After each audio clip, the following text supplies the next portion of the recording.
Hello everyone, चलिए बढ़ाते हैं अपने डिस्कशन को आगे और ऑपरेटिंग लीजेस के बारे में अब अपन रिकग्निशन मेजरमेंट की बात कर लेते हैं। मतलब बेसिकली अकाउंटिंग की बात कर लेते हैं।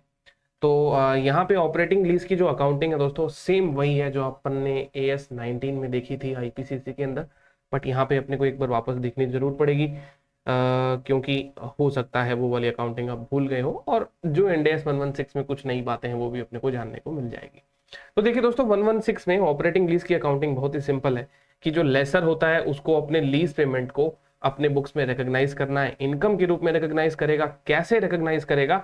तो कहते हैं सर स्ट्रेट लाइन बेसिस पे। कौन से बेसिस पे? स्ट्रेट लाइन बेसिस पे। यानी फर्स्ट प्रायोरिटी तो ये हो गई कि स्ट्रेट लाइन बेसिस पे हमें उनको रिकॉग्नाइज कर देना चाहिए जो भी लीज इनकम होती है। अन्यथा आपके पास में दूसरा जो ऑप्शन है वो है अनादर सिस्टमेटिक बेसिस। ठीक है, ये जो अनादर सिस्टमेटिक बेसिस है ये क्या है? जिसके अंदर बेनिफिट डिराइव किया जाता है from the use of the underlying asset and the asset is diminished. मतलब ये कि जो सामने वाला एसेट को जिस प्रोपोर्शन में यूज कर रहा है उस प्रोपोर्शन में आप डिप्रिसिएशन जैसे चार्ज करते थे वैसे ही यहाँ पे लीज इनकम भी रिकॉग्नाइज कर लीजिए, है ना। जैसे कि आपको एक सर्टेन आवर्स के लिए, नंबर ऑफ आवर्स के लिए मैंने कोई एसेट दिया, तो जैसे जैसे आप आवर्स को यूज कर रहे हो, कंज्यूम कर रहे हो, उस प्रोपोर्शन में मैं लीज रेंटल रिकॉग्नाइज कर लूंगा। ठीक है, अगर कॉन्ट्रैक्ट में ये सारी बातें लिखी हुई है तो, कि भाई लेट से कि आपको 1 लाख आवर्स के लिए मैंने कोई एसेट दिया, फर्स्ट ईयर में आप इतने आवर्स यूज कर पाएंगे, that is 20,000 hours. Next year में आप 30,000 आवर्स, फिर नेक्स्ट ईयर में 15,000 आवर्स। तो ये कुछ एक नंबर फिक्स नहीं हो गया ना, आवर्स का नंबर फिक्स नहीं है, स्ट्रेट लाइन नहीं है। तो जिस प्रोपोर्शन में कॉन्ट्रैक्ट में लिखा गया है उस प्रोपोर्शन में आप लीज इनकम को रिकॉग्नाइज कर सकते हैं, बिकॉज उसी प्रोपोर्शन में बेनिफिट जो है वो आपका डिराइव हो रहा है। अदरवाइज सबसे सीधा रास्ता क्या है आपका? Straight line basis. तो straight line basis when nothing is very much clear in this contract और in the contract of lease, जब आपको पता नहीं हो कि बेनिफिट कैसे डिराइव हो रहे हैं तब स्ट्रेट लाइन करें, और आपको अगर पता है तो सिस्टमेटिक बेसिस पे जाए। ठीक है ना। फिर lessor subsequently recognise lease payment over the lease term on either a straight line or another systematic or and rational basis if that basis better represents the pattern in which benefit is expected to be derived from the use of the underlying asset। ठीक है, after lease commencement lessors recognise variable lease payment that do not depend on an index or rate, जो कि आप already पढ़ चुके हैं variable lease payment के बारे में। तो जब ये मिलते हैं तभी आपको इसे इनकम बुक करना है, और वो जब सामने वाला इसका पेमेंट करेगा तब वो एक्सपेंसेस बुक कर लेगा। तो कहने का मतलब ये सारे के सारे कंटिंजेंट फैक्टर्स पे होते हैं। वेरिएबल कोई ऐसी चीज जो पहले से पता नहीं हो और अचानक उसका पेमेंट करना पड़ जाता है आपको, तो वो लीज पेमेंट का ही पार्ट नहीं होता है। इसलिए दोनों पार्टी अपने अपने प्रॉफिट लॉस में स्ट्रेट अवे उसको लेकर चले जाते हैं, लेसर भी और लेसी भी। ठीक है, सारी बातें ऑलरेडी पढ़ी हुई है, कोई नई बात नहीं है इसमें। Lessor recognise cost including depreciation lease income as an expenses. तो देखिए दोस्तों, जो लेसर होगा, सिंस उसने यहाँ पे ऑपरेटिंग लीज पे एसेट दिया है तो एसेट उसी के पास में रहेगा। बुक्स ऑफ अकाउंट्स में एसेट्स लेसर के पास में ही रहेगा, डेप्रिसिएशन भी लेसर ही लगाएगा, जाहिर सी बात है, क्योंकि लेसी ने तो एसेट बुक ही नहीं किया। तो जो लेसी है वो तो सिर्फ रेंट का पेमेंट करेगा और हम ही डेप्रिसिएशन का खर्चा बुक करेंगे। और यदि कोई लीज से रिलेटेड और कोई आपकी खर्चा हो रहा है, जैसे कोई रिपेयर मेंटेनेंस का चालू खर्चा है, तो वो खर्चा आपका प्रॉफिट लॉस में जाता रहेगा। फर्दर इंड AS 116 जो है वो आपको ये भी कहता है कि जब आप कॉन्ट्रैक्ट में आते हैं, लीज के कॉन्ट्रैक्ट में एंटर करते हैं, तो सिमिलरली जो इनिशियल डायरेक्ट कॉस्ट का आपने टॉपिक पढ़ा था वही टॉपिक यहां पे भी लग रहा है कि कोई इनिशियल डायरेक्ट कॉस्ट किसी लीज के कॉन्ट्रैक्ट में एंटर होने पर लग रही है तो उस इनिशियल डायरेक्ट कॉस्ट को आप अपनी एसेट में कैपिटलाइज कर दें, मतलब अपनी एसेट्स के अंदर जोड़ दें। अच्छा, अपनी एसेट मतलब सर कौन सी वाली एसेट? जो हमारे पास में एसेट्स है और जो हमने लेसी को दे दी है उस एसेट्स के अंदर जोड़ दें। रीजन इसका क्या होगा उसको कैपिटलाइज करने का? क्योंकि वो जो इनिशियल डायरेक्ट कॉस्ट है ना, एक प्रकार से incremental cost of obtaining lease contract है, and that should be mapped with the revenue of the lease contract. तो जो रेवेन्यू आ रहा है ना आपका लीज कॉन्ट्रैक्ट का over a period of time, उसके हिसाब से उसको मैप किया जाना चाहिए। तो जैसे जैसे आपका रेवेन्यू आएगा वैसे वैसे वो खर्चे भी over the lease term, over the lease period क्या होने चाहिए? प्रॉफिट लॉस में जाने चाहिए। जैसे सपोज करिए आपके पास में एक मशीन है, आपने उसको 5 साल ऑपरेटिंग लीज पे दे दिया, तो इस मशीन को ऑपरेटिंग लीज पर देने के लिए आपके कुछ इंक्रीमेंटल खर्चे हुए इंसेप्शन के दौरान, और वो खर्चे आपने क्या किए, वो खर्चे एक प्रकार से आपने मशीन में कैपिटलाइज कर दिए और उनको 5 साल में आप क्या कर रहे हो, over a period right of कर रहे हो, rather than one shot right of करना। तो वन शॉट राइट ऑफ क्यों नहीं कर रहे हैं यहाँ पर, क्योंकि वो आने वाली इनकम से रिलेटेड है, मैचिंग कंसेप्ट से रिलेटेड है। तो यहाँ पे ये मैचिंग कंसेप्ट बीच में आ रहा है और मैचिंग कंसेप्ट की वजह से हम इनको 100% अभी के अभी इसको राइट ऑफ नहीं कर रहे, रादर हम इनको क्या कर रहे हैं, over a period spread out कर रहे हैं, जो कि लॉजिकल भी है ना। चलिए उसको एक्सपेंस ओवर करेंगे आप लीज टर्म में, सेम बेसिस जैसे आप लीज इनकम कमा रहे, तो लीज इनकम के साथ में लीज के खर्चे जो है वो मैप हो जाने चाहिए। तो ये वाली बात होगी, कोई खास बात नहीं दोस्तों, अभी तक कोई इसमें कुछ ऐसा नया पॉइंट नहीं आया है। ये पॉइंट जरूर आपको थोड़ा नया लगा होगा, बट ये भी लॉजिकल है, एक्सप्लेनेशन बिल्कुल सही है इसका, और एकदम सेम स्ट्रेट फॉरवर्ड तरीके से इसकी अकाउंटिंग जो सजेस्ट करी है इंडेस 116 ने। डेप्रीशिएशन पॉलिसी जो है वो आपकी ऑपरेटिंग लीज पे जो एसेट चढ़ाया गया है वो कंसिस्टेंट होनी चाहिए with the lessor normal depreciation policy for similar assets, यानी लीज में जो भी एसेट्स आपके दिए जा रहे हैं उन सारे एसेट्स के ऊपर आपकी डेप्रिसिएशन पॉलिसी जो है वो कंसिस्टेंट रहनी चाहिए, एक जैसी रहनी चाहिए, और लेसर जो है वो कैलकुलेट करेगा डेप्रिसिएशन एज पर 16 एंड 38, मतलब डेप्रिसिएशन और अमोर्टाइजेशन 16 और 38 के हिसाब से कैलकुलेट कर लिए जाएंगे, और बाद में यदि कोई इंपेयरमेंट लॉस आपको महसूस हो रहा है अपने एसेट में 36 के हिसाब से कैलकुलेट किया जाएगा। कोई खास बात नहीं है। मैन्युफैक्चरर और डीलर लेसर को कोई सेलिंग प्रॉफिट लॉस नहीं रिकॉग्नाइज करना होता, क्योंकि ऑपरेटिंग लीज में सेल ही नहीं होती है, तो फिर सेलिंग प्रॉफिट लॉस किस बात का हुआ, है ना। तो ये वाली बात होगी, खत्म ये टॉपिक। अब लीज मॉडिफिकेशन पे आते हैं। लीज मॉडिफिकेशन में देखिए क्या कहता है, that is a change in the scope of a lease or the consideration for a lease that was not part of the original term and condition of the lease, that is adding, terminating and right to use one or more underlying assets or extending or shortening the contractual lease term. Now lease modification क्या हम पहली बार पढ़ रहे हैं? नहीं sir, lease modification भी हम लेसे की बुक्स में पढ़ चुके हैं, वैसा ही यहाँ पे आपको देखने को मिलेगा, बस अकाउंटिंग जो है वो आपको यहाँ पे एक बार समझनी पड़ेगी। बाकी मॉडिफिकेशन के बारे में तो आप सब जानते ही हैं कि मॉडिफिकेशन में क्या क्या चीजें आ जाती है। देखिए मॉडिफिकेशन जो एक सेपरेट लीज कॉन्ट्रैक्ट बनाता है, वहां पे भी अपन ने पढ़ा था कि मॉडिफिकेशन से सेपरेट लीज कब बनता है, और सेपरेट लीज बन जाए तो बहुत ही अच्छी बात है ना, क्योंकि सेपरेट लीज की अकाउंटिंग ऑल टुगेदर अलग से ही होती है, आपको एग्जिस्टिंग कॉन्ट्रैक्ट में कोई भी काटछाट करने की दरकार नहीं पड़ेगी। So lease modification is accounted for as a separate lease if both क्या कंडीशन है, the modification increases the scope of the lease by adding the right to use one or more underlying asset, or the consideration for the lease increases by an amount commensurate with the standalone selling price, है ना। तो same यही बातें आपको वहां पे भी देखने को मिल रही थी कि नया कॉन्ट्रैक्ट जो हो रहा है उसका कमेंशुरेशन जो है वो एसएसपी के साथ में है, मतलब थर्ड पार्टी या किसी भी नया कॉन्ट्रैक्ट को हम अगर आज एग्जीक्यूट करते तो कितना चार्ज लेते हैं उतना ही चार्ज आपसे लिया जा रहा है, अलग स्कोप के लिए, अलग आरओयू एसेट्स के लिए। तो समझिए कि वो एक सेपरेट लीज कॉन्ट्रैक्ट है, उसमें आपको अलग से अकाउंटिंग करनी चाहिए उस चीज की, रादर देन अपने पुराने चीजों को छेड़छाड़ करें।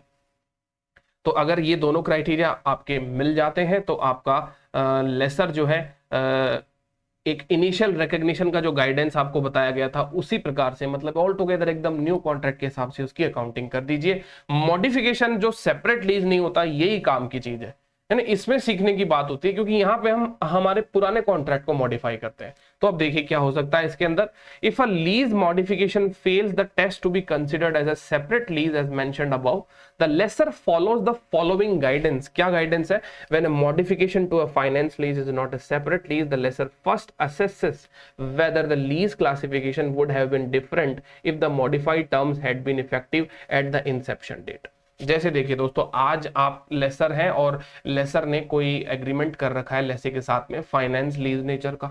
मान लीजिए आपने कॉन्ट्रैक्ट को मॉडिफाई किया, और मॉडिफिकेशन से क्या हुआ पता है? मॉडिफिकेशन से ये हुआ कि वो मॉडिफाइड टर्म्स एंड कंडीशन यदि पहले दिन ही होती, मतलब फर्स्ट डे जिस दिन हमने कॉन्ट्रैक्ट किया था, तो आपके लीज के नेचर को बदल सकती थी, मतलब फाइनेंस लीज की जगह वो ऑपरेटिंग लीज हो सकता था यदि ये टर्म्स एंड कंडीशन पहले दिन ही बदल दी जाती तो, है ना। तो ये कहता है would have been different if the modified terms had been effective at the inception date. तो कहता है if the lease would have been classified as an operating lease had the modified terms been effective at the inception date, then the lessor आपको क्या करना चाहिए? तब laser के नाते आपको क्या करना चाहिए, तो कहता है accounts for the lease modification as a termination of the original lease and the creation of a new lease from the effective date of the modification. तो आपको अभी क्या करना है, अपने पुराने कॉन्ट्रैक्ट को स्क्वायर ऑफ करें, खत्म कर दीजिए और एक नए कॉन्ट्रैक्ट की शुरुआत करें, क्योंकि नेचर बदल गया दोस्तों, फाइनेंस लीज से अब आप ऑपरेटिंग लीज में आ गए हो, है ना। और दूसरा, measure the carrying amount of the underlying asset as the net investment in the original lease immediately before the effective date of the lease modification। तो देखिए दोस्तों, मॉडिफिकेशन में क्या होता है बेसिकली,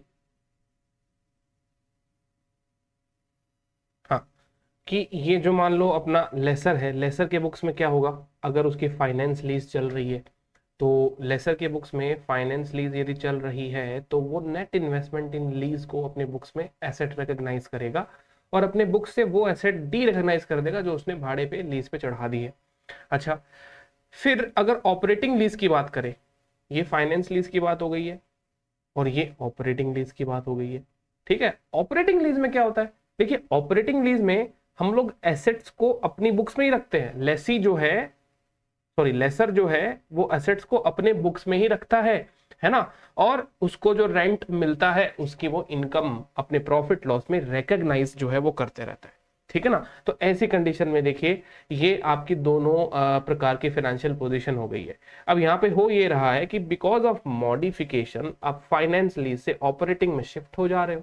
तो जब आप फाइनेंस लीज से ऑपरेटिंग में शिफ्ट हो जा रहे हो तो फिर होगा क्या, करना क्या है, सीधी बात है, आप अपने नेट इन्वेस्टमेंट इन लीज को डी रिकॉग्नाइज करेंगे, हटाएंगे और अपने बुक्स में एसेट्स को रिकॉग्नाइज करेंगे, क्योंकि अब एसेट्स आपका हो गया है, लेसी का नहीं रहा, आपके कंट्रोल में आ चुका है, लेसी के कंट्रोल में नहीं रहा और फाइनेंस लीज से स्टेटस ऑपरेटिंग हो चुका है। तो यही कहना चाह रहे हैं कि measure the carrying amount of the underlying asset as the net investment in the original lease immediately before the effective date of the lease modification. तो लीज मॉडिफिकेशन के जस्ट पहले, होने के जस्ट पहले आपका ये जो भी कैरिंग अमाउंट है, इस कैरिंग अमाउंट को अब आप एसेट का कैरिंग अमाउंट बनाते हैं, दैट्स इट, काम हो गया अपना।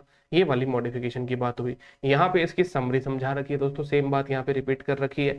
और बाकी के जो भी लीज मॉडिफिकेशन होंगे जहाँ पे आपका ये जो नेचर जो है दोस्तों चेंज नहीं हो रहा, दैट मीन्स कि ये अपन जो टॉपिक पढ़ रहे हैं ये फाइनेंस लीज मॉडिफिकेशन का है। तो फाइनेंस लीज का मॉडिफिकेशन ऑपरेटिंग लीज में होता है तब तो कोई इंपॉर्टेंट अच्छी बात भी होती है, लेकिन फाइनेंस लीज का मॉडिफिकेशन होने के बाद में भी वो फाइनेंस लीज रहती है। तो ऐसी कंडीशन में आपको क्या करना है, बोलता है कि जैसे अपन ने 109 फाइनेंशियल इंस्ट्रूमेंट में मॉडिफिकेशन देखा था फाइनेंशियल एसेट्स में, जहां पे कुछ होता नहीं है, बस जो भी चीज चेंज हो रही है उस चीज को चेंज कर दीजिए, ओरिजिनल कॉन्ट्रैक्ट के अंदर आप उसको अमेंड कर दीजिए, है ना।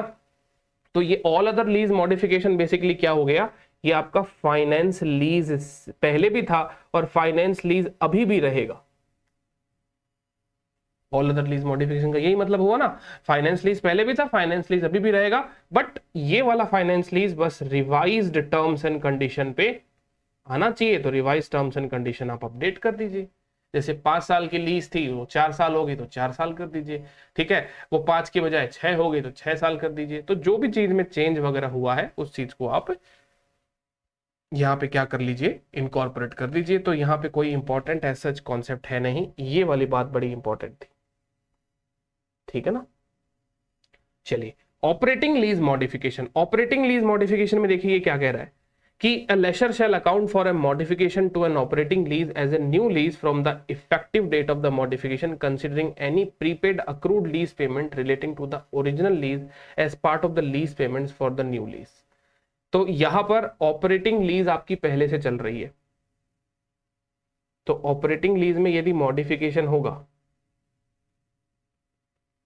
है ना, ऑपरेटिंग लीज में यदि मॉडिफिकेशन होगा, आपकी टर्म्स एंड कंडीशन बदलेगी, तो टर्म्स एंड कंडीशन बदल कर कहाँ जाएगी, नया कॉन्ट्रैक्ट क्या होगा, किस प्रकार से होगा। तो कहता है कि ऐसी कंडीशन में आपको यहाँ पे रिकॉग्नाइज करना चाहिए new lease from the effective date of the modification, considering any prepaid or accrued lease payments relating to the original lease as part of the lease payment for the new lease।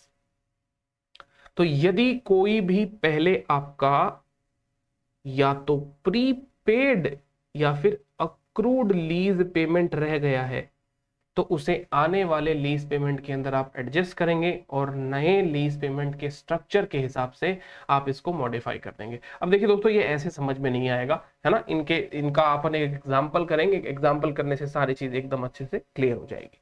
अब ये जो deferral of lease payment का example इन्होंने दे दिया है यहाँ पे इसका कोई काम नहीं है, एक बार इसको होल्ड पे रख दीजिए। कोविड-19 से रिलेटेड है ये कुछ, वो भी बात इसमें समझानी पड़ेगी, तो एक बार इसको होल्ड पे रख दीजिए।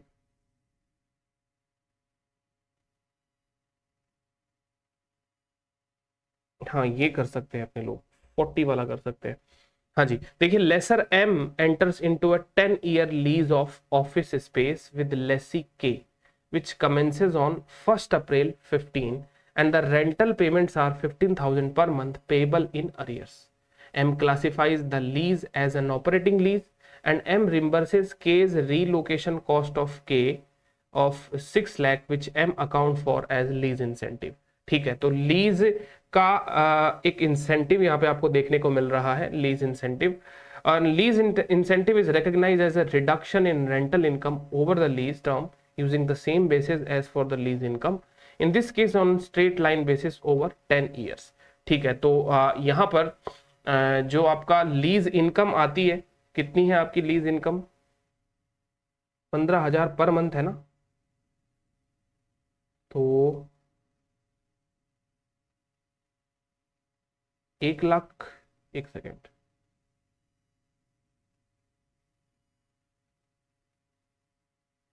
यहाँ पर 15,000 per month payable in arrear और रीलोकेशन कॉस्ट, अच्छा 6 लाख। ओके, तो 10 साल के लिए रीलोकेशन कॉस्ट इसने डेफर कर दी है। तो देखिए दोस्तों, लीज इनकम हमारी 15,000 पर मंथ के हिसाब से हो गई 1,80,000 सालाना, 1,80,000 पर मंथ, है ना, अरे sorry 1,80,000 per year, per annum हो गया ये। एंड यहाँ पे आपको एक इंसेंटिव भी मिल गया, कितने रुपए का? 6 लाख रुपीज का। तो अब अपन ऐसे थोड़ी ना कहेंगे कि इंसेंटिव जो है 6 लाख रुपए लीज, ऑब्वियसली इनकम से, मतलब लीज रेंट से माइनस तो होता ही है वो, लेकिन एक साथ माइनस करेंगे तो लीज रेंट हमारा नेगेटिव हो जाएगा। तो ये कहीं भी इंसेंटिव जो है वो इस फर्स्ट ईयर से रिलेटेड नहीं है, तो आपको इस इंसेंटिव को भी क्या करना चाहिए, आपके लीज टर्म में अमोर्टाइज कर देना चाहिए। तो ये जो भी आपको इंसेंटिव मिला है, इस इंसेंटिव से आप ओवर द पीरियड अपनी लीज इनकम को क्या करें, प्रोपोर्शनेटली रिड्यूस करते रहे। तो 10 साल का कॉन्ट्रैक्ट है ना, तो हर साल 60,000 रुपीज पीएनएल में डेबिट करें, तो 1,80,000 का रेंट आपकी इनकम बनेगा, और 6 lakh divided by 10 that means 60,000 rupees, जो कि आपने पे किया है किसको, लेसी को, लीज इंसेंटिव के रूप में, ये नेट हो जाएंगे। तो आपकी नेट इनकम कितनी होगी, 1,20,000, यानी हर साल आप 1,20,000 रुपए कमाएंगे अपने लीज के कॉन्ट्रैक्ट में। तो ये तो आपका ओरिजिनल कॉन्ट्रैक्ट है, ये तो आपका क्या है, ओरिजिनल कॉन्ट्रैक्ट है। और कब आप एंटर हुए, 1 अप्रैल 2015 को इस कॉन्ट्रैक्ट में एंटर हुए हैं, 1 अप्रैल 15 को आप इस कॉन्ट्रैक्ट में एंटर हुए हैं। बाद में देखिए 1 अप्रैल 2020 को कोविड-19 की पैंडेमिक की वजह से एम ने रेंट का वेवर कर दिया फॉर मई, जून और जुलाई, 3 महीने इन्होंने रेंट जो है वेव कर दिया है। फिर कहता है this decrease in consideration is not included in the original terms and condition, ये ओरिजिनल टर्म्स एंड कंडीशन का पार्ट नहीं था, इसीलिए तो मॉडिफिकेशन है, मॉडिफिकेशन कहते ही उसको ही है। तो कहता है कि ऐसे में आप इसकी अकाउंटिंग जो है वो कैसे करेंगे, ठीक है, आप इसकी अकाउंटिंग जो है वो कैसे करेंगे। तो देखिए दोस्तों, यहाँ पर 3 महीने का रेंट आपका वेव हो गया है, 3 महीने का रेंट क्या हो गया आपका, एक प्रकार से कम हो गया है, और यहाँ पे आपका इंसेंटिव भी जो चल रहा है वो तो चल ही रहा है जाने। तो अब यहाँ पर बताइए क्या होना चाहिए। तो देखिए सीधी बात है, ये पहले से आपका जो कॉन्ट्रैक्ट है ये कैसा कॉन्ट्रैक्ट है, एम ने अपने कॉन्ट्रैक्ट को ऑपरेटिंग लीज के रूप में क्लासिफाई करके रखा है, ठीक है, मॉडिफिकेशन के पहले भी ऑपरेटिंग लीज है, और देखिए दोस्तों बाद में भी ऑपरेटिंग लीज ही रहेगा ना, इसमें क्या चेंज हुआ है, खाली 3 महीने का रेंट ही तो नहीं ले रहा है, तो 3 महीने का रेंट नहीं लेने से ये ऑपरेटिंग फाइनेंस लीज तो नहीं बन जाएगा, तो देखिए रहेगा तो ये ऑपरेटिंग लीज ही। अब करना क्या है, सीधी बात है, नया जो किराया आ रहा है उस किराए को अब आप नए तरीके से रिकॉग्नाइज कर दीजिए, बस इतना ही तो होगा, है ना। अच्छा, तो देखिए 1 अप्रैल 2020 से M account for this modification as a new operating lease from its effective date 1 April 2020, and M recognizes the impact of the waiver on a straight line basis over the 5-year term of the new lease। अब देखिए इसका impact जो है वो बचे हुए 5 साल के लिए, क्योंकि जो आपकी लीज है वो 10 साल की है और 2015 में आप एंटर हुए थे, 15 से 20 आते आते 5 साल बीत चुके हैं, अब बच गए 5 साल। अब आने वाले 5 साल में आपको कितना किराया मिलेगा, रेंट कितना मिलेगा, राइट, उसी को आप कैलकुलेट कर लीजिए, ठीक है, और उसको स्ट्रेट लाइन में वापस से डिवाइड कर दीजिए। तो देखिए दोस्तों, यहाँ पर इस पर्टिकुलर क्वेश्चन को अगर अपन समझें तो ये देखिए 15,000 का जो हमारा रेंट है ना, ये 12 महीने तक आता है तो 1,80,000 होता है, और ये 10 साल का होता है तो ये 18 लाख होता है। तो जो भी कॉन्ट्रैक्ट है हम उस पूरे कॉन्ट्रैक्ट में स्ट्रेट लाइन अगर इसको कर देते हैं तो 15,000 रुपये पर मंथ हम लोग रेंट रिकॉग्नाइज करेंगे, ठीक है। तो ऐसा 1 साल, 2 साल, 3 साल, 4 साल, 5 साल के लिए ऐसा होता रहा। 5 साल बीत जाने के बाद में क्या हुआ, 5 साल बीत जाने के बाद में दैट इज ऑन 1 अप्रैल 2020, है ना, कुछ अप्रैल, मई और जून महीने का रेंट जो है वो वेव ऑफ कर दिया गया, मतलब आपसे नहीं लिया जाएगा। अप्रैल, मई और जून महीने का जो रेंट है ना, ये हमसे नहीं लिया जाएगा, लेकिन आगे के 9 महीने का रेंट तो लिया जाएगा ना अपने से, आगे के 9 महीने का रेंट तो लिया जाएगा, ठीक है। तो ये हो गया अपना पूरा 1 साल। 5 साल बीतने के बाद में ये 6th ईयर था, और छठे साल के बाद में 7th, 8th, 9th और 10th, ये सारे ईयर्स का रेंट तो फुल्ली लिया जा रहा है ना, इसमें तो कोई दिक्कत नहीं है। हाँ, तो 15,000 का रेंट 12 महीने का और 4 सालों का कुछ 7,20,000 होता है, और ये 9 महीने का रेंट जो है वो 135 होता है। अब ये स्टैंडर्ड क्या कहता है, आपको स्ट्रेट लाइन रखना है इन सारी चीजों का, भले ही आप यहाँ पे रेंट ले नहीं रहे हो, आपने रेंट वेव कर दिया है यहाँ पे, भले ही आपने रेंट वेव कर दिया है, किंतु आपको बात ये ध्यान रखनी पड़ेगी कि रेंट वेव करने से सामने वाले को बेनिफिट होना थोड़ी ना बंद हो गया उस असेट्स का, वो असेट्स तो उसके पास में अवेलेबल है। हाँ, कोविड की वजह से उसके पास में पैसा नहीं है, तो ये रेंट कंसेशन आपने दे दिया, तो इस कंसेशन का इंपैक्ट दोस्तों लेसर के अकाउंटिंग पर बिल्कुल भी नहीं पड़ेगा। लेसर कंटिन्यू अपने स्ट्रेट लाइन बेसिस पे उसको एज सच धीरे धीरे मतलब पीएनएल में बुक करते हुए चलेगा। तो देखिए टोटल 135 और देखिए दोस्तों सॉरी, ये 135 और 720 का टोटल लगाएंगे अपने लोग, तो ये हो जाएगा आपका 8,55,000, ठीक है। तो ये 8,55,000 रुपए का जो रेंट आ रहा है ना, ये 5 साल में मिलेगा मुझे, यानी 1,71,000 पर एनम, या फिर कह दीजिए 14,250 रुपए पर मंथ, मतलब 5 साल मतलब 60 मंथ का डिवाइड कर दीजिए डायरेक्ट, तो आपका ये वाला आंसर आ जाएगा। तो आपको 14,250 रुपए हर मंथ इनकम बुक करनी है, भले ही चाहे पेमेंट ना मिले, यहाँ पे आपको यहाँ पे भी 14,250 का रेंट बुक करना है, यहाँ पे भी 14,250 का रेंट बुक करना है, यहाँ पे भी 14,250 का बुक करना है, और आने वाले 9 महीने 4 साल सारे महीनों में ये 14,250 का रेंट जो है वो बुक करना है। एक तो बात ये हो गई। दूसरी बात ये कि आपको 6 लाख का कंसेशन मिला था, 6 लाख का कंसेशन मिला था, 10 साल में आपको इसको रिकॉग्नाइज करना चाहिए, 5 साल बीत गए, तो इसका मतलब कंसेशन का भी बैलेंस 3 लाख पड़ा होगा। अब ये 3 लाख को आपको बचे हुए 5 साल में रिकॉग्नाइज करना है, तो कितना रिकॉग्नाइज होगा, वही होगा 60,000 पर ईयर, है ना, और पर एनम, या फिर इसको आप यूं कह दीजिए 5,000 पर मंथ, ठीक है। तो आफ्टर मॉडिफिकेशन देखिए दोस्तों क्या इफेक्ट निकला, है ना, ये सारी चीजें क्वेश्चन के अंदर बता नहीं रखी है, बस मैं आपको समझा रहा हूं, क्वेश्चन में एक्सपेक्टेड भी नहीं है।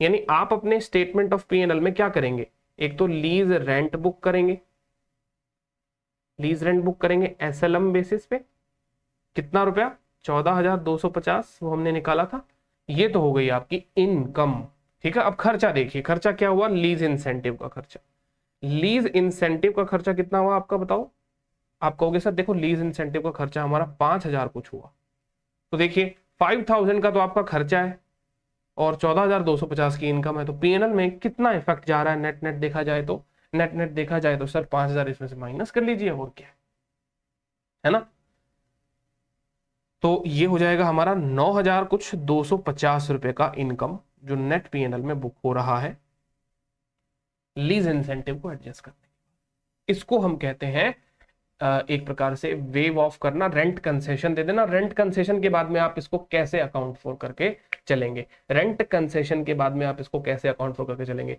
ये क्वेश्चन दोस्तों बड़ी मतलब बहुत ही सिंपल क्वेश्चन है, इसमें कुछ भी आना जानी नहीं है। असली क्वेश्चन देखिए, जो अपन ये कॉन्सेप्ट पढ़ रहे हैं ना ऑपरेटिंग लीज मॉडिफिकेशन का, इसका असली क्वेश्चन आपके मॉड्यूल में है ही नहीं। इसका असली क्वेश्चन मैं आपको लेके चलूंगा अपने एजुकेशनल मटेरियल में, ठीक है।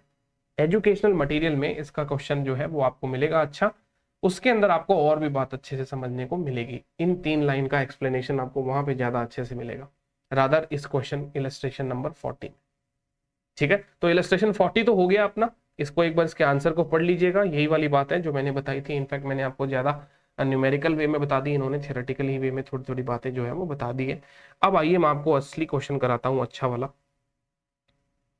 एजुकेशनल मटेरियल में आईसीआई का जो एजुकेशनल मटेरियल है उसके क्वेश्चन नंबर 71 में आ जाइए आप लोग, और देखिए 71st क्वेश्चन में क्या फैक्ट्स हैं। काफी बड़ा क्वेश्चन है, देखिए क्या लिखता है। X lessee enters into an arrangement with entity Y to lease 10,000 square feet of office space for a period of 10 years. The annual lease payment are INR 1 lakh in the first year, increasing by 5% each year, thereafter payable in arrears. अच्छा, तो rent जो है वो हर साल 5-5% बढ़ते जाएंगे। Economic life of the office space is 40 years and the lease term is not for a major part of the remaining economic life of the office space, which is 40 years.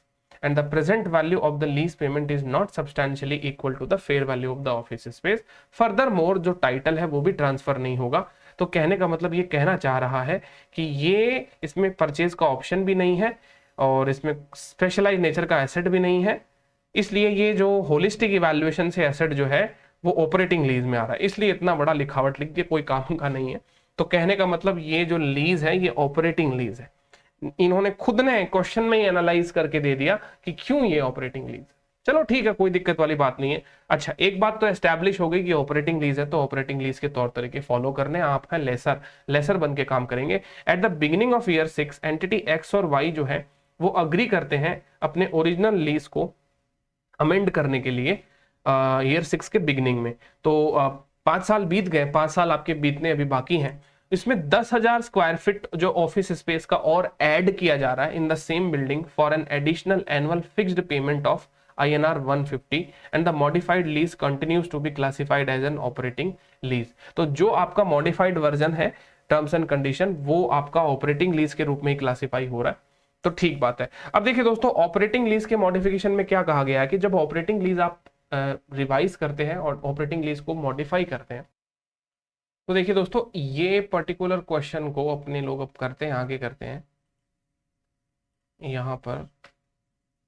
हाँ जी, देखिए तो इस पर्टिकुलर क्वेश्चन में अगर आप देखेंगे तो हर साल जो हमारा रेंट है वो 1 लाख रुपए का रेंट है, ठीक है। और ये हर साल 5% से बढ़ रहा है। ये देखिए, इसको मैंने 0.05 से बढ़ा दिया। तो अब हर साल कितना कितना रेंट होगा, पिछले साल से 5% ज्यादा, 5555% बढ़ोतरी हो रही है। और आप जानते हैं इस महंगाई के जमाने में कॉन्ट्रैक्ट ऐसे ही होते हैं जो हर साल इन्फ्लेशन को ध्यान में रखकर चलते हैं। कुल मिलाकर आपको 10 सालों में, आने वाले इन 10 सालों में कितना पैसा मिल जाएगा, आने वाले इन 10 सालों में आपको टोटल पैसा जो मिल जाएगा दोस्तों वो है 125,7789 sum total of all the lease rental, ठीक है ना। 125,7789 इतना अमाउंट अपने को मिल जाएगा। अब देखिए मेरी बात को बहुत ध्यान से समझिए, ये तो मिल जाएगा, ये तो कॉन्ट्रैक्चुअल लीज पेमेंट हो गए मेरे, जो कॉन्ट्रैक्ट में लिखे गए हैं, यानी इतना पेमेंट होगा तो लेसी आपको पे करेगा, उसके कैश आउटफ्लो है, आपको मिलेंगे कैश इनफ्लो है। तो हमें पीएनएल में क्या इतना ही रिकॉग्नाइज कर देना चाहिए, यानी जो पैसा मिला उसे ही पीएनएल में लीज रेंट के नाम से रिकॉग्नाइज कर दें। तो देखिए दोस्तों, यहां पर स्टैंडर्ड ने क्या कहा है कि पीएनएल में आप क्या करें, SLM basis, straight line basis पे रिकॉग्नाइज करें। यदि आपके पास में अदर कोई जो मेथड है वो और ज्यादा अप्रोप्रिएट नहीं है, जो बेनिफिट को, एसेट्स के बेनिफिट को, कंजम्पशन को डिपिक्ट करा रहा हो। तो देखिए दोस्तों, यहाँ पर आपको जो टोटल लीज रेंटल मिल रहा है इसका कोई दूसरा अपने पास में मेथड क्वेश्चन में ऐसा दिया हुआ नहीं है, यूजेस बेस्ड मेथड जो है अपने को पता नहीं है। तो हम पहला अपना जो नॉर्मल मेथड है वही लगाएंगे स्ट्रेट लाइन बेसिस पे, यानी 125 को स्ट्रेट लाइन बेसिस पे रिकॉग्नाइज करेंगे। तो lease rent recognise in statement of P&L as per SLM, ठीक है ना। ये स्ट्रेट लाइन बेसिस पे हम इसको क्या कर रहे हैं, रिकॉग्नाइज कर रहे हैं। तो स्ट्रेट लाइन यानी डिवाइडेड बाई 10, यानी हर साल इतना इतना इतना रेंट हमको रिकॉग्नाइज कर देना चाहिए। अब पुराने जमाने में मतलब हम लोग जब IPCC में थे तो इस डिफरेंस को हम ट्रांसफर कर देते थे लीज इक्वलाइजेशन अकाउंट में। बस यहां पर इंड AS 116 में वो इक्वलाइजेशन जैसा कोई शब्द नहीं है। यहां पर इस चीज को हम क्या कहेंगे, अगर लीज रेंट हमने रिकॉग्नाइज किया 125 जबकि हमें मिला है 1 लाख, इसका मतलब आउटस्टैंडिंग रह गया 25,000। अगली बार फिर 125 बुक किया, 105 ही मिला, तो आउटस्टैंडिंग कितना रह गया 20, ठीक है। तो ये जो आउटस्टैंडिंग है दोस्तों, आपको पता है ओवर अ पीरियड ये 0 हो, क्योंकि 125,77889 ये जो आया है नंबर, यही रिकॉग्नाइज P&L का भी टोटल यही आ रहा है। देखिए रिकॉग्नाइज P&L का भी टोटल यही आ रहा है, यानी खाली डिफरेंस है तो सिर्फ टाइमिंग डिफरेंस है। तो ये आपके अक्रूड लीज रेंटल या प्रीपेड लीज रेंटल, या आप इसे लीज इक्वलाइजेशन का कॉन्सेप्ट कह दीजिए, बात एक ही। समझ गए मेरी बात। तो 5 साल तक देखिए दोस्तों, 5 साल तक क्या हुआ, 5 साल तक एक काम कर लेते हैं अपने लोग, 5 साल तक हमारा टोटल जो है, एक सेकेंड, लीज पेमेंट हमको मिल चुके हैं 552563, ठीक है। और रिकॉग्नाइज हमारा कितना हो चुका है 628, रिकॉग्नाइज हो चुका है 628। तो इसका मतलब मिल गया है 552 और रिकॉग्नाइज हुआ है 628। इसका मतलब अभी भी बाकी पड़ा है कुछ 76,332 का। इस लाइन को बहुत ध्यान से समझिएगा, अभी भी क्या है, बाकी है 76,332 रुपीज का लीज रेंट रिकॉग्नाइज होना या फिर लीज रेंट रिसीव होना। सर रिकॉग्नाइज तो देखिए 628 ऑलरेडी हो चुका है, रिसीव होना अभी भी बाकी है। अच्छा, तो कैन आई से at the end of year 5 this 76,332 rupees is my accrued lease rental, जो कि यहां पर इन्होंने भी देखिए दोस्तों अपने मॉड्यूल में बता रखा है ना। मैं कैलकुलेशंस नहीं कर रहा यहां पर, मैं मेन बात यही बता रहा हूं आपको। तो ये देखिए इन्होंने भी यही कैलकुलेशन करके बताई है यहाँ पे कि भाई ये कैलकुलेशन हो गई, आपका टोटल लीज रेंट जो है हर साल इतना इतना रिकॉग्नाइज होगा स्ट्रेट लाइन बेसिस पे, तो अक्रूड पोर्शन इतना हो जाएगा। अक्रूड पोर्शन का लास्ट टोटल आपको पता ही है 0 आने वाला है, क्योंकि जस्ट अ टाइमिंग डिफरेंस है ये, क्योंकि लीज रेंट रिकॉग्निशन जो है वो अलग तरीके से हो रहा है और जबकि लीज रेंट का पेमेंट जो है वो अलग तरीके से हो रहा है। तो केवल 5 साल तक की हिसाब किताब की बात करें तो 5 साल तक हमारा रेंटल इनकम जो रिकॉग्नाइज होनी चाहिए वो होनी चाहिए 628, और हमें जो पेमेंट मिल गया है वो है 552। इसका मतलब 76,331 रुपीज क्या है, 76,331 रुपीज जो है वो अभी हमें नहीं मिले। ठीक है, ये तो पुराने वाले का हिसाब हो गया, इस चीज को तो आप पुराना मार्क कर लीजिए कि ये पुराना हिसाब। अब कह रहा है 5 साल बाद में एक नया कॉन्ट्रैक्ट एंटर हो रहा है, 1.5 लाख रुपए किराया 5 साल के लिए, टोटल 7.5 लाख रुपए का किराया मिलेगा आपको। यानी आने वाले 5 सालों में आपको 1,50,000 रुपीज का रेंट मिलेगा, 5 साल के लिए मिलेगा। तो ये टोटल कितना होता है 7,50,000 होता है। ठीक है, अब यहां पर मैं आपको कहता हूं दोस्तों, अब आप दिमाग लगाइए, इस लाइन को वापस पढ़िए और खुद एक बार सोचिए कि इसका क्या होना चाहिए। A lessor shall account for a modification to an operating lease as a new lease from the effective date of the modification। चलो ये तो कर लेंगे, करना कैसे है, considering any prepaid or accrued lease payment। अब देखो समझ में आ रहा होगा, आपके पास में अभी कौन सा है, प्रीपेड नहीं है, इस बार अपने क्वेश्चन में अक्रूड लीज पेमेंट है। अगर ये क्वेश्चन जस्ट उल्टा होता ना तो उसमें प्रीपेड लीज रेंट हो जाता। तो यहां पर इस क्वेश्चन में आपको देखने को मिल रहा है आपके अक्रूड लीज पेमेंट, यानी जो आपने रिकॉग्नाइज कर लिए बट आपको रिसीव नहीं हुए, एसेट बन के खड़े हैं, relating to the original lease as part of the lease payment for the new lease. अब इन तीनों लाइन को एक साथ अप्लाई करके बताइए मुझे, रिवाइज लीज रेंटल आपके P&L में छठे साल से कितने जाएंगे, चलिए बताइए फटाफट से। चलिए दोस्तों, तो मैं आपको इसका मॉडिफिकेशन का इफेक्ट जो है वो मैं बता देता हूं, क्योंकि ये बहुत इंपॉर्टेंट क्वेश्चन है और अपने स्टडी मटेरियल में है नहीं, और एजुकेशनल मटेरियल में भी इसमें काफ़ी स्टूडेंट्स को डाउट आ जाता है, तो ये मैं करवा देता हूं। देखिए, इफेक्ट ऑफ मॉडिफिकेशन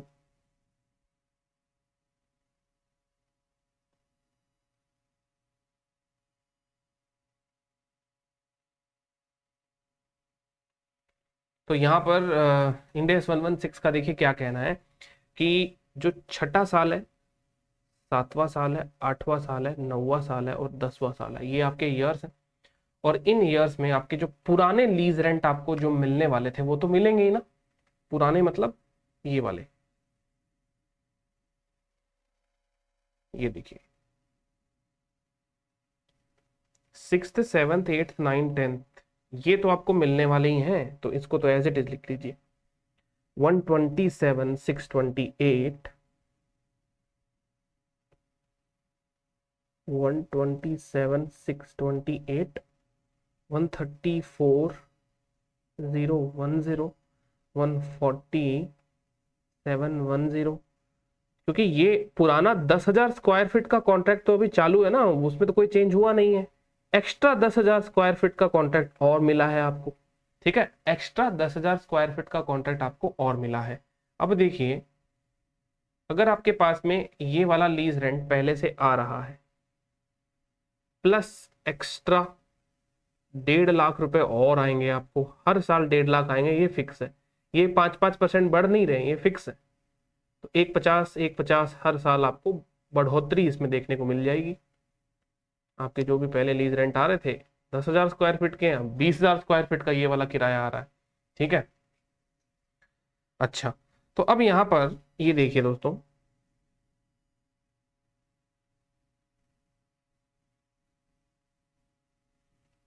ये जो टोटल आएगा इसका कितना है, 127 628 प्लस 150 277 628 134 010 प्लस 150 284 010, फिर 140 710 प्लस 150 290 710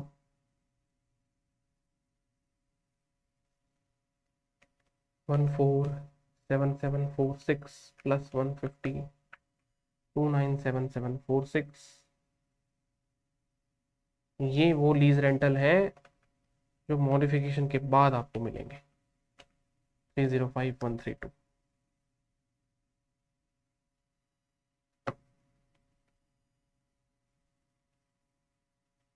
ठीक है, सबका टोटल कर लीजिए जरा एक बार।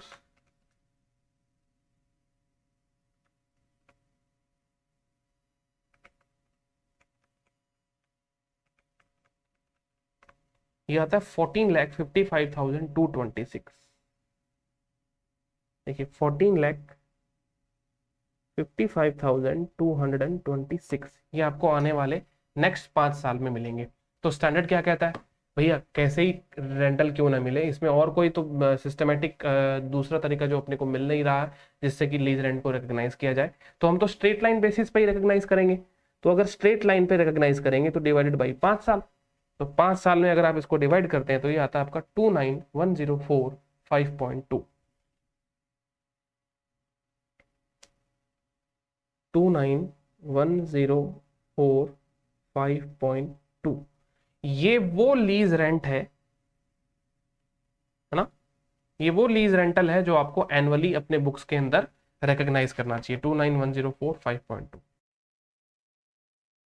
हाँ जी, तो देखिए 29,104.5.2 ये वाला लीज रेंट हमें अपने प्रॉफिट लॉस अकाउंट के अंदर रिकॉग्नाइज करना चाहिए हर साल। चलो ठीक है, कर लेंगे सर, इन आने वाले 5 साल की अकाउंटिंग बिल्कुल सही हो जाएगी। 29,104.5.2 रिकॉग्नाइज कर लीजिए और जो भी अक्रूड का डिफरेंस आएगा वो 10 साल में जीरो हो जाएगा।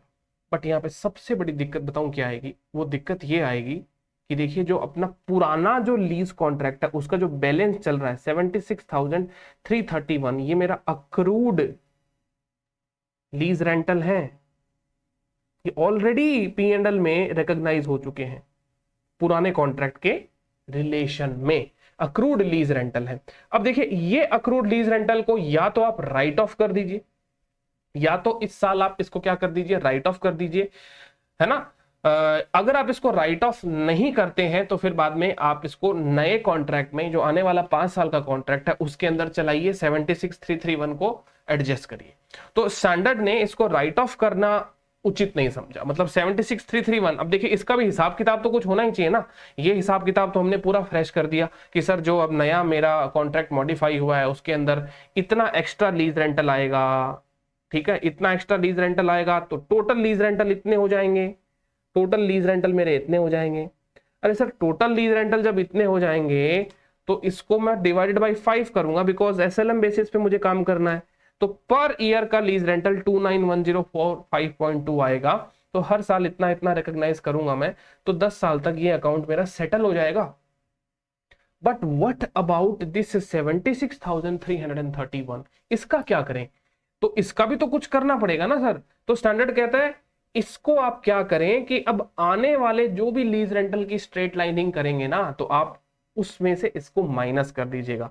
तो कहने का मतलब दोस्तों, ये आपको ऐसा नहीं करना, डायरेक्ट ऐसा नहीं करना, रादर आपको क्या करना है, इसमें से पुराना वाला अक्रूड लीज रेंटल आप माइनस कर दीजिए, विच इज 76,331। अब आपके पास में जो भी बचता है ना, उसको स्ट्रेट लाइन कर दीजिए। अच्छा, ऐसा करना है क्या सर? हाँ जी, ऐसा करना है। तो ये होता है आपका 1378,895।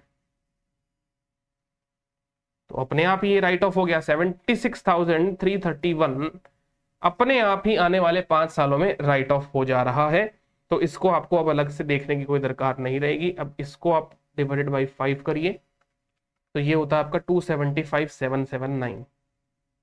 तो एसएलएम बेसिस पे क्या आ जाएगा, 275,779। ठीक है, अब इस वर्किंग नोट को आप देख लीजिए जरा, एक ध्यान से समझ लीजिए। मॉडिफिकेशन का इफेक्ट समझा रहा हूं। छठे साल से लेके 10वें साल तक आपके पुराने लीज रेंट तो आएंगे ही ना, क्योंकि एडिशन हुआ है कॉन्ट्रैक्ट में, तो पुराने लीज थोड़ी ना बंद हो जाएंगे, वो तो आएंगे। तो एक्स्ट्रा आपका सिर्फ ये अमाउंट और आएगा, 1.5 लाख, 1.5 लाख, 1.5 लाख, 1.5 लाख, 1.5 लाख, कुल मिला के इतने रेंट्स आएंगे। आप इतने रेंट्स को डायरेक्ट स्ट्रेट अवे 5 साल से डिवाइड नहीं कर सकते। रीजन ये है क्योंकि स्टैंडर्ड खुद कहता है, अब मेरी बात नहीं सुनते तो स्टैंडर्ड की बात सुनो, क्या कहता है देखिए, कि आपको क्या करना है, जो भी नया कॉन्ट्रैक्ट होगा आपका, उस नए कॉन्ट्रैक्ट में आप क्या करेंगे, कंसिडरिंग एनी प्रीपेड और accrued lease payment relating to the original lease as part of the lease payments for the new lease. तो आपको क्या मान लेना है कि न्यू लीज के जो भी लीज पेमेंट होंगे उसका एक प्रकार से लीज पेमेंट में उसे आपको एडजस्ट कर देना है, पार्ट ऑफ द पेमेंट मान लेना है। तो पार्ट ऑफ द पेमेंट आप तभी मान पाएंगे ना जब आप इसको यहां से रिड्यूस करेंगे। तो हर साल 275,779 जो है वो आपकी लीज रेंट जो है बुक होनी चाहिए। अब इसको प्रूव करके देख लीजिए ना, इसको प्रूव करके देख लीजिए। देखिए 275,779। अब मैं एक काम करता हूं, एक एंट्री लिख देता हूं मैं यहाँ पे, bank account debit to statement of P&L, जिसमें लीज रेंट जो है मेरे इनकम के रूप में ट्रांसफर कर दिए जाएंगे। ठीक है, देखिए बैंक अकाउंट डेबिट 277,628, 277,628, और स्टेटमेंट ऑफ P&L में लीज रेंट में कितना जाएगा, ये देखिए ये जाएगा आपका अमाउंट 275,779, 275,779। एंट्री मैच नहीं हो रही ना। ये क्यों मैच नहीं हो रही? क्योंकि अभी भी हमारे बुक्स के अंदर अक्रूड लीज रेंट नाम से एक एसेट दिख रही होगी, अक्रूड लीज रेंटल 76,331। ये भी तो रियलाइज होगा। अब देखिए, टू एक्रूड लीज रेंटल, कितना इन दोनों का जो डिफरेंस आ रहा है। ठीक है, और ये काम आप कब तक करेंगे, 6th ईयर में करेंगे, 7th में करेंगे, 8th में करेंगे, 9th में करेंगे और 10th में करेंगे। ठीक है, बैंक में कितना पैसा आने वाला है मैं पहले लिख देता हूं, 284,010। 8th ईयर में आएगा 290,710, नाइन्थ ईयर में नाइन्थ ईयर में आ जाएगा 297746 से, 10th ईयर में आएगा 305132। ठीक है, हो गया सारा काम। हाँ सर ये हो गया, 10वें साल तक आपका ये अमाउंट जो है वो आ जाएगा। चलिए हो गया ये काम। अब देखिए छठे, सातवें, आठवें, नौवें और 10वें साल में आपको इस प्रकार से पैसे मिलेंगे। चलिए पैसे मिलने का मैंने यहाँ पे नंबर जो है वो लिख दिया, बट पैसे मिलना इनकम के बराबर हो ये जरूरी नहीं है। इनकम आपकी कैसे बुक की जाएगी, जैसा कि मैंने बताया स्ट्रेट लाइन बेसिस पे बुक करी जाएगी। तो ये आपकी इनकम फिक्स है 275779, 275779। ठीक है, ये तो फिक्स इनकम बुक कर रहे हैं स्ट्रेट लाइन बेसिस पे 275779। तो ये हमने फिक्स इनकम जो है स्ट्रेट लाइन बेसिस पे बुक कर ली। अब देखिए दोस्तों हर बार डिफरेंस आएगा, और वो डिफरेंस का जो अब आप सम करेंगे ना, आप इनका पहले ही देख लीजिए, मैं आपको बता देता हूं। यहां पे भी कुछ डिफरेंस आएगा आपका, यहां पे भी कुछ डिफरेंस आएगा, यहां पे भी आएगा, यहां पे भी आएगा, और यहां पे भी आएगा। जब आप सबका टोटल करेंगे तो करके देख लीजिए, चाहे वो टोटल आएगा आपका 76,331। जाहिर सी बात है पुराना वाला हिसाब भी तो सेटल करना पड़ेगा ना। देख लीजिए टोटल करके देखिए सबका। एक काम करता हूं मैं इसको सेल में लिख देता हूं, 277,628, 275, ये आ रहा डिफरेंस 1849, 1849। फिर डिफरेंस है 8231, फिर डिफरेंस है 14931। ठीक है, और बाद में है 21967। आप लोग कैलकुलेट करके देख सकते हैं 29354। देख लीजिए छठे साल में, सातवें साल में, आठवें साल में, नौवें साल में, 10वें साल में ये अकाउंटिंग होगी। अब आप बताइए अगर लीज रेंट को, हाँ सोचिए जरा, अगर आप lease rent straight line basis पे ये वाला बुक कर देते, कौन सा वाला, देखिए ये वाला 291045.2, तो आपकी ये एंट्री टैली नहीं होती, और ये एंट्री टैली होने के बाद में लास्ट में कॉन्ट्रैक्ट सेटल ही नहीं होता, गलती हो जाती। इसलिए दोस्तों अकाउंटिंग बहुत सोच समझ के ध्यान रख के करनी पड़ती है ना। पुराना वाला हिसाब कैसे आप भूल सकते हो, तो पुराने वाले हिसाब के कुछ 76,000 हमारे बच गए थे, इन्हें हमें ध्यान रखना पड़ेगा। You have to be very careful about this particular figure. अगर आपने इसको यहां से माइनस नहीं किया तो आपका कॉन्ट्रैक्ट सेटल नहीं होगा, पुराना हिसाब किताब अभी मैच नहीं होगा। ठीक है, रही बात ये कि अगर हम लोग ये वाला बुक करते 291045.2, तो पुराने वाले 76 का हमें कुछ ना कुछ सेटलमेंट करना पड़ता, उसे राइट ऑफ करना पड़ता। तो स्टैंडर्ड यही कह रहा है कि पुराने वाले चीज को आप वन शॉट कैसे राइट ऑफ कर सकते हो, जबकि आने वाले 5 साल तक आपका कॉन्ट्रैक्ट ही जिंदा है। तो आप इसको आने वाले कॉन्ट्रैक्ट के हर लीज रेंटल के साथ में एडजस्ट करके चलें, और हर बार अक्रूड लीज रेंटल की जो प्राप्ति हो रही है उसको इस प्रकार से दिखाएं। तो देखिए दोस्तों ये था एक थोड़ा सा डिटेल्ड एक्सप्लेनेशन इस पर्टिकुलर चीज का। अब एजुकेशनल मटेरियल में ना मैं आपको बताता हूं, एजुकेशनल मटेरियल में इन लोगों ने आंसर जो दिया है, मैं ये नहीं कहूंगा कि आंसर गलत है, इनका आंसर इनका सही है।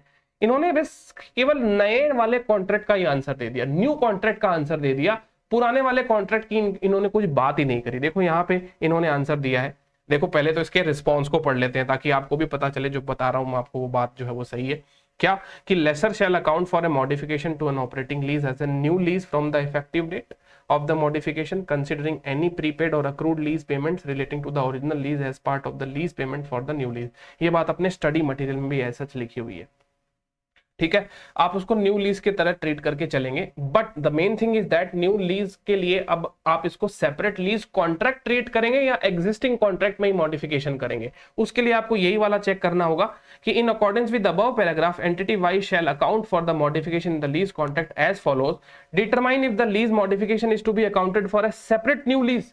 अब जो लीज मॉडिफिकेशन जो हो रहा है उससे आप क्या सेपरेट न्यू लीज बना देंगे, because the change in the pricing of the lease is not commensurate with the standalone price for the additional right of use assets, entity wide does not account for the modification as a new lease separate from the original 10 year का lease। अब इन्होंने ये कहा है कि जो नया lease है वो किसी दूसरे स्टैंडअलोन सेलिंग प्राइस के साथ में कमेंसुरेट नहीं हो रहा, तो इसलिए उसको हम एक अलग से कॉन्ट्रैक्ट ना मानते हुए एग्जिस्टिंग में मॉडिफिकेशन मानेंगे। तो कहता है accounting for the modified lease. फिर मॉडिफाइड लीज की अकाउंटिंग कैसे करोगे? तो कहता है entity Y accounts for the modified lease prospectively from the effective date of the modification, recognising the lease payments to be made under the modified lease. इन्होंने सिर्फ extra वाला बात बताया है कि 1.5 लाख का एक्स्ट्रा रेंट मिलेगा आपको, आने वाले 5 साल तक मिलेगा। एक सेकंड, ये रिकॉर्ड तो हो रहा ना? हाँ, 1.5 लाख का एक्स्ट्रा रेंट जो आपको मिलेगा 5 साल तक मिलेगा, एंड 7.5 लाख रुपए का जो रेंटल है वो आपको मिलेगा। फिर कहता है 7.5 लाख में से आप क्या कर दीजिए, पुराना वाला हिसाब जो अक्रूड लीज रेंटल वाला वो आप यहां से माइनस कर दीजिए। हमने भी माइनस किया है, हमने भी 7.5 लाख को रिकॉग्नाइज किया है on a straight line basis. उन्होंने straight line basis divided by 5 कर दिया, तो 134,734 पर ईयर इनका ये आ रहा है। और हमारा वाला पुराना वाला तो आ ही रहा है ना। तो देखिए ये एक्स्ट्रा अमाउंट हो गया आपका, और जो पुराना वाला चल रहा था वो तो है ही। अब आप इसको मैच करके देख लीजिए, बस पुराना वाला और इसमें लिख देंगे तो मैच हो जाएगा ये। एक सेकंड, पुराना वाला अभी अपना कितना इनकम बुक होना चाहिए पुराने वाले कॉन्ट्रैक्ट के हिसाब से? एक सेकंड, तो देखिए पुराना वाला जो इनकम हमारा यहाँ पे आना चाहिए वो ये होना चाहिए कि जो 76,000 का हमारा जो अक्रूड वाला हिसाब था वो तो हमने एडजस्ट कर लिया पूरा का पूरा 76,331। अब पुराने वाले कॉन्ट्रैक्ट की ये इनकम भी तो बुक होनी चाहिए कि नहीं होनी चाहिए? देखिए 6 से लेकर 10 साल वाली, 6th year, 7th, 8th, 9th और 10th। आप कैलसी लेकर इन 5 साल का टोटल लगाइए जरा। 127 628 प्लस 134,010 0 710 746 प्लस 155,133, ये होता है 705,226 705,226। इन 5 साल में आपको ये इनकम मिलेगी। ठीक है, तो ये भी तो स्ट्रेट लाइन करनी है ना, ये भी तो 5 साल में बुक होनी चाहिए। ठीक है, पूरा नया हिसाब किताब कर रहा हूं मैं, पुराने वाले कॉन्ट्रैक्ट को मॉडिफाई कर रहा हूं। तो इसका जो बुकिंग आना चाहिए वो आना चाहिए 141,045.2, तो 045 कर लेंगे, तो 141,045। ये लीजिए मैं यहाँ पे लिख देता हूँ 141,045। अब देखिए दोनों का टोटल करके देखिए, हमने जो क्वेश्चन किया है उसके साथ में मैच करेगा। 134,734 प्लस 141,045, 275,779, 275,779। ये लीज इनकम पूरे कॉन्ट्रैक्ट की बुक होनी चाहिए हमारे हिसाब से। तो यही देखो, यही तो बुक हो रही है 275,779। ये देखिए ये रही है 275,779। आ गई ना बात समझ में? तो इस प्रकार से मैंने ये क्वेश्चन जो है वो इंटरप्रेट कर आपको समझाया है। उम्मीद करता हूँ बात आपको समझ में आई होगी। आई डोंट नो इंस्टीट्यूट ने इसको ऐसे क्यों प्रेजेंट किया है, मतलब इन्होंने ऊपर ये भी बताया है कि ये कोई सेपरेट कॉन्ट्रैक्ट नहीं है, नया कोई कॉन्ट्रैक्ट नहीं है, नए किसी प्राइस के साथ में कमेंसुरेट नहीं हो रहा, तो मॉडिफिकेशन की अकाउंटिंग होनी चाहिए। एग्जिस्टिंग कॉन्ट्रैक्ट को मॉडिफाई किया जा रहा है इसके अंदर, तो एग्जिस्टिंग कॉन्ट्रैक्ट को अगर अपन मॉडिफाई कर रहे हैं तो पूरा ही बताना चाहिए था। चलिए कोई दिक्कत वाली बात नहीं है, इन्होंने गलत कुछ बताया नहीं है, इन्होंने सिर्फ मॉडिफाइड कंपोनेंट को ही एक्सप्लेन किया, बाकी कंपोनेंट को एक्सप्लेन नहीं किया, वो बात अलग है। बट ऑल टुगेदर बात आपको समझ में आनी चाहिए। काफी अच्छा क्वेश्चन है, question number 71, market is very important. ठीक है, और ये अपना एजुकेशनल मटेरियल से समाप्त हुआ। तो ये बातें हुई सर जी हमारी किसकी, ऑपरेटिंग लीज मॉडिफिकेशन से रिलेटेड, जिसमें हमने इलस्ट्रेशन 40 भी कर लिया और एजुकेशनल मटेरियल वाला काम भी किया अपन ने। ठीक है, अब ये जो क्वेश्चन मैंने आपको होल्ड करने के लिए बोला था ना, ये भी मैं आपको लगे हाथ बता ही देता हूं दोस्तों। बेसिकली कोविड-19 का जो एक अमेंडमेंट अपन आगे चल के पढ़ेंगे, वैसे उसका इम्पैक्ट यहाँ पे आना नहीं है, बट वो चर्चा तो करनी पड़ जाएगी उसकी। कोविड-19 का अमेंडमेंट जो है वो सिर्फ लेसी के लिए एप्लीकेबल है, लेसी के लिए, लेसर का कोई इम्पैक्ट नहीं होगा उसके ऊपर। तो देखिए कोविड-19 का अमेंडमेंट जो है वो पहचानेंगे कैसे हम लोग, कोविड-19 का रिलैक्सेशन आपको कैसे मिलेगा, कॉम्पनसेटरी इफेक्ट। हालांकि ये वर्ड स्टैंडर्ड ने यूज नहीं लिया है, मैं आपको एक प्रकार से मेमोराइज करने के लिए या समझने के लिए बता रहा हूँ। लीज रेंटल में यदि डेफरल इंपैक्ट या कॉम्पनसेटरी इंपैक्ट आपको देखने को मिले तो समझ जाइए कि ये आपका कोविड-19 से रिलेटेड रेंट कंसेशन जो है वो आपका एक प्रकार से डेफर हो गया है। क्या हो गया है? डेफर हो गया है। समझिए, देखिए यहां पे लेसर है एल, लीज करता है वो retail space to lessee Z and classify the lease as an operating lease. Lease कैसी है? Operating lease. अब कह रहा है the lessee include fixed lease payment of ₹10,000 per month. 10,000 per month का लीज पेमेंट है। अब कहता है कोविड-19 की वजह से एल और जेड आपस में अग्री हो गए एक रेंट कंसेशन के ऊपर, क्योंकि देखिए दोस्तों कोविड के समय पर रेंट कंसेशन की काफी चर्चा हुई है और सारे के सारे लेसी ने लेसर को अप्रोच किया है कि किराया माफ कर दो सर ऐसे विकट समय में। तो ऐसे कंडीशन में that allows Z to pay no rent in the period from July to September, मतलब जुलाई अगस्त सितंबर में तो आपको रेंट देना नहीं है, ठीक है। और बाद में कहता है कि 20,000 पर मंथ का रेंट आप देंगे जनवरी से लेकर मार्च में। ये क्या बात हुई? ये तो क्या का कंसेशन? पहले आप 10,000 का रेंट पे करते थे, वो तो आपको पे करना ही है, साथ ही साथ में इस बार जो ये वेवर किया था ना पहले बार, ये आपको अब वापस ले लिया जा रहा है, तो डबल रेंट आपसे लिया जा रहा है। तो ये हो गया ना कॉम्पेंसेटरी इफेक्ट। देखिए दोस्तों, यहां पे आपका वेवर किया गया और बाद में डबल रेंट ले लिया गया। इसको आप डेफरल ऑफ लीज पेमेंट कह दीजिए या लीज पेमेंट में कॉम्पेंसेटरी इफेक्ट देखने को मिल गया आपको। तो यहां पर अगर ऐसा कुछ हो रहा है जहां पर लीज रेंट को डेफर किया जा रहा है, क्या किया जा रहा है? लीज रेंट को डेफर किया जा रहा है या फिर कॉम्पनसेट हो रहे हैं लीज रेंटल फ्यूचर में चलकर, तो ऐसी चीजों को हम मॉडिफिकेशन नहीं कहते।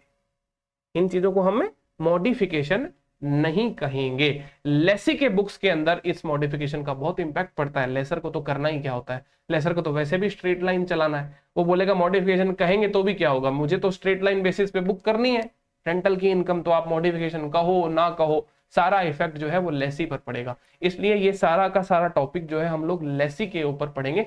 लास्ट में इंड AS 116 के लास्ट में एक छोटा सा टॉपिक है वो पढ़ेंगे, तो उसकी कुछ प्राइमरी बातें मैंने आपके साथ में यहाँ पे शेयर कर दी। आइए इसके आंसर को भी देख लेते हैं। कहता है L determine that the reduction in lease payment in July से September and the proportional increase in Jan to March does not result in an overall change in the consideration of the lease. आपके lease के consideration पे तो कोई प्रभाव ही नहीं पड़ा। अब कहता है L does not account for the change as a lease modification and L continues to recognize operating lease income on a straight line basis which is representative of the pattern in which जेड्स benefit from use of the underlying asset is diminished. तो कहने का मतलब अब यहाँ पे आपको straight line basis पे ही काम करना है। जो लेसर हो आपको भले ही चाहे क्या है ये जुलाई अगस्त और सितंबर के महीने में भले ही आपको रेंट मिले नहीं, रिकॉग्नाइज पीएनएल में तो करना ही पड़ेगा, पीएनएल में रिकॉग्नाइज करना पड़ेगा। बस दिस इज जस्ट कि इतने 3 महीनों तक आपका लीज का डेटर खड़ा रहेगा, अक्रूड लीज रेंटल खड़े रहेंगे बैलेंस शीट के अंदर और उनका पैसा आपको लास्ट में ये जो जनवरी फरवरी मार्च जो महीने आएंगे इनमें मिल जाएगा। तो तब तक बैलेंसेस क्रिएट करके चलो, बस इतना ही वाली बात है ना। तो ये कोविड-19 से रिलेटेड बात जो थी वो भी अपनी यहाँ पे समाप्त हो जाती है। बाकी इसका इम्पैक्ट जो है वो वहां पे आएगा ज्यादा लेसी के अंदर, क्योंकि लेसी को एग्जम्पशन दी जाती है। जब हम इसको मॉडिफिकेशन अकाउंटिंग में नहीं कवर करते, मॉडिफिकेशन नहीं होता, तो लेसी फिर क्या करेगा? मॉडिफिकेशन देखिए आपको पता है ना, मॉडिफिकेशन से कितने सारे वो डिस्काउंट रेट चेंज हो गई, ये चेंज हो गया, वो चेंज हो गया, टेन्योर चेंज हो गई, उसकी वजह से फिर बाद में आपको वो अलग अलग काम करने पड़ते थे। तो वो इतने सारे कॉम्प्लेक्सिटीज के अंदर जाना बड़ा मुश्किल हो जाता है लेसी के लिए। तो लेसी ने एक एग्जम्पशन मांगी, एक तो लेसर से भी और एक इंटरनेशनल अकाउंटिंग स्टैंडर्ड बोर्ड से भी। साहब बोला कि ये अकाउंटिंग बहुत कॉम्प्लेक्स होती है मॉडिफिकेशन की, प्लीज आप इस चीज से हमें रियायत दें। तो कोविड-19 का स्पेशल अमेंडमेंट बोलकर एक रिलैक्सेशन रेंट कंसेशन अरेंजमेंट में डाला गया प्रोविजन, और फिर बाद में सबको एग्जम्पशन दे दी कि ऐसा कुछ होता है तो आपको मॉडिफिकेशन करने की दरकार नहीं होगी। स्टिल ये टॉपिक अपना पेंडिंग रहता है, मॉडिफिकेशन विद कोविड-19। इलस्ट्रेशन 41 में कहता है, अब ये कह रहा है कि modification that is not a separate lease and lease would have been classified as an operating lease. ये वाला मॉडिफिकेशन ऐसा मॉडिफिकेशन है जो कि कोई सेपरेट लीज नहीं बनाता है और लीज जो है वो आपका ऑपरेटिंग लीज के रूप में क्लासिफाई होगा। अब ये किस पर्टिकुलर लीज का मॉडिफिकेशन है? ये फाइनेंस लीज वाला ही मॉडिफिकेशन होगा, जिसका मॉडिफिकेशन होने के बाद में ये ऑपरेटिंग लीज बन गई है। तो ये मैंने आपको बताया था ना, आपको क्या करना है? आपको करना ये है कि जो भी नेट इन्वेस्टमेंट इन आपका लीज है उसको आप एसेट्स के अंदर ट्रांसफर करेंगे। देखिए देखिए, lessor L enters into an 8-year lease of 40 lorries with lessee M that commences on 1st January 2018 and lease term approximate the lorry's economic life and no other features indicate that the lease transfer or does not transfer substantially all of the risk and reward incidental to ownership of the lorries. बाकी feature match नहीं हो रहे, but ये economic life वाला match हो गया। कोई बात नहीं, कोई भी मैच हो जाए, फाइनेंस लीज तो हो ही गया ना, ठीक है, कोई भी फीचर मैच हो जाता तो फाइनेंस लीज हो गया, क्योंकि लीज टर्म जो है वो इसके इकोनॉमिक लाइफ के बराबर है।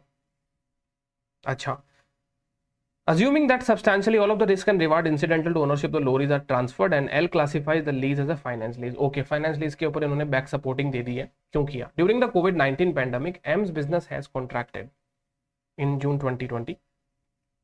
L&M amend the contract so that it now terminates on 31st December 2020. अब ये जो आपका कॉन्ट्रैक्ट है वो 31 दिसंबर 2020 को टर्मिनेट हो जाएगा। अच्छा, अब early termination was not part of the original terms and condition. अच्छा, यहाँ पे तो ऐसा हुआ बेचारों के साथ में गड़बड़ हो गई, कोविड की वजह से पूरा बिजनेस ऐसा खराब हुआ कि लीज कॉन्ट्रैक्ट से ही हमको अब हटना पड़ रहा है। अब ये ऐसी अनहोनी जो घटी है, इसका पहले अनुमान किसको था? तो ओरिजिनल टर्म्स एंड कंडीशन का पार्ट कैसे हो सकता है? ये तो हुआ तो मॉडिफिकेशन। अब कहता of the lease and this is therefore a lease modification. Okay, this is the modification, we agree. The modification does not grant M an additional right to use the underlying asset. क्या modification से additional right of use मिल रहा है आपको? ना ना। And therefore can not be accounted for as a separate lease. तो separate lease तो हम इसकी अकाउंटिंग कर नहीं सकते, सेपरेट लीज की कोई अकाउंटिंग कर नहीं सकते। How this will be accounted for by lessor. तो लेसोर के द्वारा इसकी अकाउंटिंग कैसे करी जाएगी? अरे सर, सीधी सी बात है, यहाँ पर फाइनेंस लीज से अब आप ऑपरेटिंग लीज में शिफ्ट हो रहे हो, तो जो भी नेट इन्वेस्टमेंट इन लीज आपके बैलेंस शीट में आ रहा है, उसे आप अब चेंज कर क्या कर दीजिए? असेट बना दीजिए। उसे चेंज कर क्या बना दीजिए? असेट बना दीजिए। और बस जब आने वाले 2-4 साल का जो भी किराया मिलने वाला है उसे P&L में बुक करते रहिए। बड़ा ही सिंपल सा काम है। देखिए क्या कहता है, L determine that had the modified terms been effective at the inception date।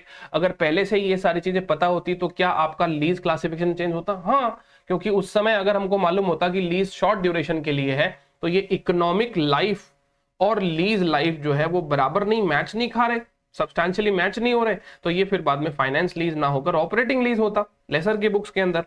तो अगर ऐसा होता तो क्या होता? The lease term would not have been for the major part of the lorry's economic life. Furthermore there are no other indicators that the lease would have transferred substantially all of the risk and rewards incidental to ownership of the lorries. Therefore, the lease would have been classified as an operating lease। यदि ये बात हमको पहले ही पता होती तो ठीक है। अब आपको पता चल गई ना ये बात, अब आपको क्या करना है? फाइनेंस से ऑपरेटिंग लीज में शिफ्ट होना पड़ेगा। तो जून 2020 में एल को मॉडिफाइड लीज को एक नया ऑपरेटिंग लीज बनाना है। तो बनाना है तो दो काम करने, क्या करने? Derecognise the net investment in lease, या आप इसे फाइनेंस लीज रिसीवेबल कह दीजिए, चाहे आप इसे नेट इन्वेस्टमेंट इन लीज कह दीजिए, बात एक ही, नोमेनक्लेचर अलग हो गए। And recognises the underlying asset. तो जो चीज आपने लीज पे दी थी लोरी, अब वो लोरी आप अपने बुक्स के अंदर रिकॉग्नाइज करेंगे in its statement of financial position, मतलब बैलेंस शीट के अंदर, according to the nature of the underlying asset that is as property plant and equipment in this particular case. जो भी नेचर होगा, टेंजिबल इनटेंजिबल के हिसाब से वो अपने जगह पे चली जाएगी। फिर कहता है measure the aggregate carrying amount of the underlying asset as the amount of the and net investment in the lease immediately before the effective date. तो कहने का मतलब कुछ करना ही नहीं है, बस एक छोटी सी एंट्री पास कर देनी है कि property plant equipment account debit to net investment in lease, खत्म। इस एंट्री में डिफरेंस नहीं होगा और बस ये एंट्री जस्ट और रिक्लासिफिकेशन एंट्री कही जाएगी। मतलब बार बार मैं इसको रिक्लासिफिकेशन बोलता हूँ, बोलना नहीं चाहिए रिक्लासिफिकेशन, क्योंकि रिक्लासिफिकेशन पे प्रॉफिट लॉस भी हो जाता है। तो मैं इसको कहूंगा कि नेचर चेंज हो गया एक प्रकार से, नेट इन्वेस्टमेंट इन लीज का नेचर चेंज हो गया और प्रॉपर्टी प्लांट इक्विपमेंट में बदल गया। यही बात हमने इसके थ्योरी में पढ़ी थी, उसका एग्जाम्पल भी आ गया है। ठीक है, अब इसके बाद में इसके कुछ प्रेजेंटेशन और डिस्क्लोजर है। प्रेजेंटेशन डिस्क्लोजर में दोस्तों क्या है, ज्यादा बातें होती नहीं है, बस जो है वो पढ़ लिया वो कर लो। चलो इसको एक बार आप जरूर पढ़ लेना, मैं आपको ऊपर से ओवरव्यू बता देता हूँ प्रेजेंटेशन डिस्क्लोजर में कि भाई क्या क्या करना है। तो फाइनेंस लीज और ऑपरेटिंग लीज से रिलेटेड जो लेसर है उसे क्या क्या प्रेजेंट करना पड़ेगा, तो दुनिया भर की चीजें प्रेजेंट करनी होती है दोस्तों। इसके लिए बहुत सारी बातें आपको बतानी होती है कि लेसर को जो एसेट रिकॉग्नाइज किया है held under a finance lease in the balance sheet, और उसको as a receivable at an amount equal to the net investment in the lease Ind AS 116 के हिसाब से बताना पड़ता है। तो ये हमने ऑलरेडी सीखा है, मतलब जो हमने सीख लिया वो काम तो हम करेंगे ना।